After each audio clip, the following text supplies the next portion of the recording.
I had something different planned for my content, but I saw something when I was looking at my phone after I woke up from a nap.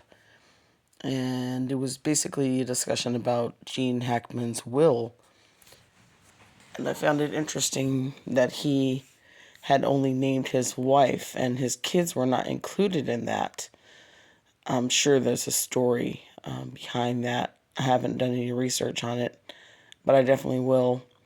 But it started me thinking about, wills and trusts and how we allocate our funds after we leave and our legacy and all that. And I definitely am going to see if he actually created an autobiography. But I was thinking about the fact that since his wife passed away earlier than him, um, her plans for the will, of course, are null and void.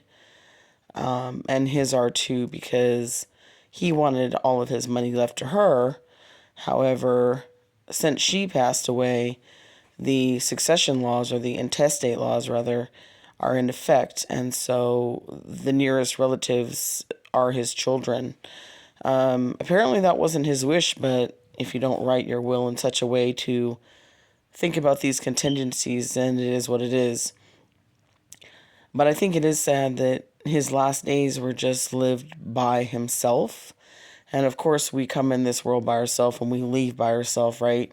So that is what it is. But it kind of explains why no one checked on him, because I was wondering. Obviously, there must, or I conjecture, there must have been some kind of estrangement that his kids never checked on him. In 2 weeks or so, I guess he was by himself, at least a week. I think at least a week by himself. And apparently he had Alzheimer's, and presumably his wife had been taking care of him. But when she passed, there was no one to help him out. And it's really sad thinking about him being there by himself with the dogs and not being able to really take care of himself, let alone any other, creature. And it does, of course, selfishly, humans start thinking about themselves. But people always ask me, since I don't have kids, who's going to take care of me? And at the end of the day, you have to make provisions for yourself to be cared for, whether you have an extra person, a caretaker, to take care of yourself, because obviously they didn't have one, because if they had, then someone would have noticed sooner what was going on.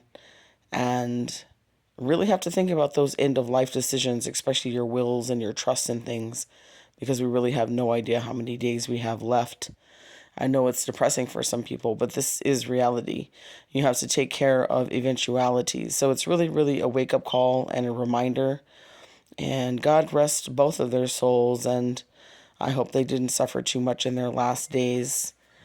But kind of a diversion from what I usually talk about. But I really, really wanted to share that information and my thoughts about it. And just tell you or remind you to live every moment as if it's your last. Think about the things you want to be remembered for. Love each other. Tell each other that you love each other. And God bless you all. Peace be with you. Amen.